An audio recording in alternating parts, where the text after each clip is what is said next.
Sasha the Diva loves you on Blackish every week. I get tired of her talking about you. Oh, I have a stalker, Rick? I got a stalker? You got a stalker on the show, on the nationally syndicated radio show. She tells the world every morning how much she watches this show. These are my cousins. Well, I love it then. I'm going to take that stalker title off you, baby. Okay.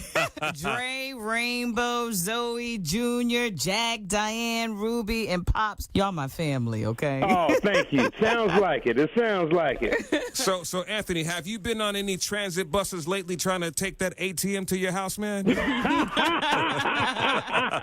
I'm at a point now where I can hire people to do that for me. I no longer get my hands dirty.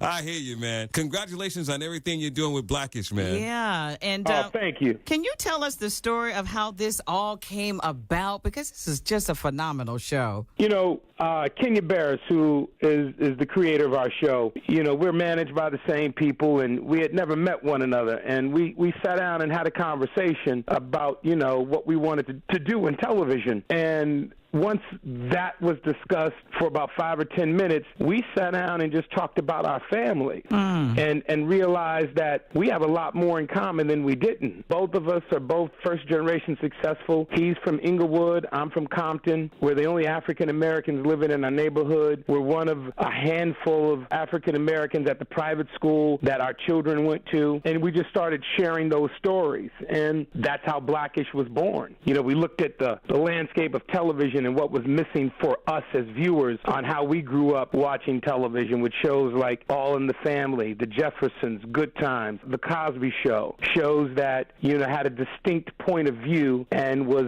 unapologetically black at the same time. And that's what our show was and is. Now, I get my giggle on with your family, but at the end of the day, you always walk away with a message. And it's something that you probably would have never thought about or wanted to do, and that creates the conversation. You know, he's like, oh, I would have never thought about it that way. I would have never done that. But I see that it was effective, and then it just changes your point of view. It changes how you think about things, and that's what good television should be about. When you were thinking about putting that cast together, Ruby and Pops, okay, in your mind, did you already know who was going to play who? No, we didn't. Other than myself and Lawrence Fishburne and Kenya, the three of us went and pitched our show to the networks. And then, you know, we started putting together the pilot and casting sessions. And Kenya and I sat in on the casting sessions, and I got to handpick everyone from Tracy to Marseille to Miles to Junior, and the hidden gem was Ruby. You know, I mean, you know, she didn't have to audition or anything like that when it came time for Mom. He was just like, yo, that's it. Jennifer Lewis.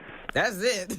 That's it. You know, Anthony, when you see big awards come from your show like the Golden Globe, NAACP, I mean, the list goes on. How does that make you feel knowing that this is part of what you're doing, man? It makes us feel great. Kenya and I would always sit down and joke about, he was like, before our show, we even sold it, before we even did an episode, he was like, yo, can you imagine at the Emmys when they say best comedy, Blackish? Can you imagine what that's going to sound like, Ant? And, you know, that's how we envisioned it. So to be recognized by our peers and by the governing and voting bodies and the academies and things like that, it's just a beautiful thing. Unfortunately, you know, we haven't won those awards as a show. Tracy won the Golden Globe, and we were happy and ecstatic about that. But just to be recognized is a win unto itself, especially for a cast that looks like ours and for a show that talks about the things that we talk about within our community. Anthony, just do me a favor. That whole episode with you and Rainbow getting ready to possibly end it. Man, when I tell you, I was like, well, wait a minute.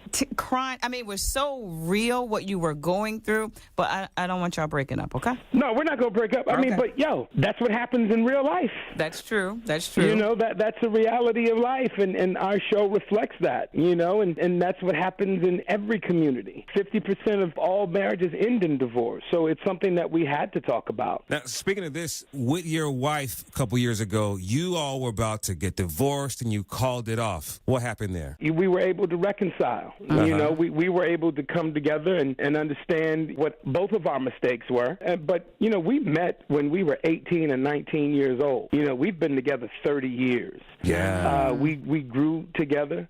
We learned and made mistakes together, and we learned how to forgive each other for those mistakes and overcome them. And 30 years is a long time, man. It's a long time, and bro. we're happy that you saved your marriage. Oh, thank you. Yeah, well, you know, art imitates life, and sometimes life imitates art. It does. We also read that you're a big supporter of Jesse Smollett. You said you hope he wins, and it looks like he did. I do. You know, he's nominated this year. I hope he's in the House with us Saturday night. You know, it's a night of celebration, regardless of what someone may think about someone, or regardless of what the story may be behind something. It's not my place to judge. All right. You There you go, man. But the work speaks for itself, and the charges were dropped against him. The system worked for someone that looks like us. That's You know, right. it doesn't always work for black and brown people.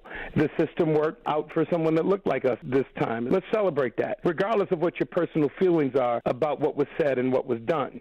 The man's work speaks for itself, and that night is about celebrating all of us. And we're family. I got some family members that I can't stand, but I still love them.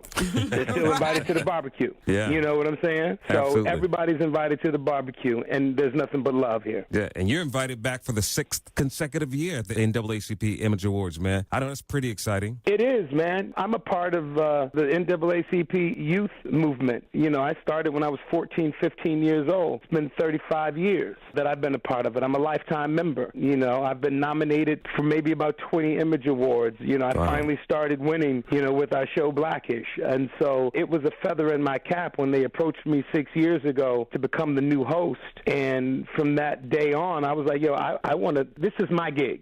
This is my show to do. When I'm done with this, I want to be done with it.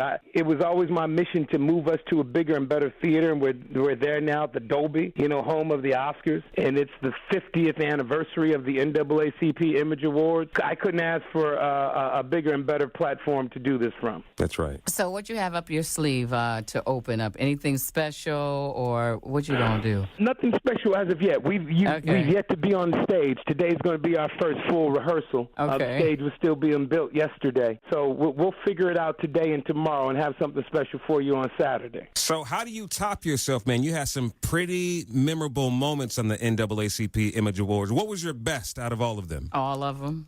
No, I'm going to say my best was my first year. That's it. But it just gets better over time. I got to befriend Oprah at an Image Awards. Okay. You know, got to introduce her to my mom. We got to hang out, and that's where my friendship with Oprah began. So I'm going to say that one right there. I get to call her Auntie O. Whether she acknowledges I'm her nephew or not, I still call her Auntie O. And we have fun with that. I saw your mom. What is the television show that you're hosting?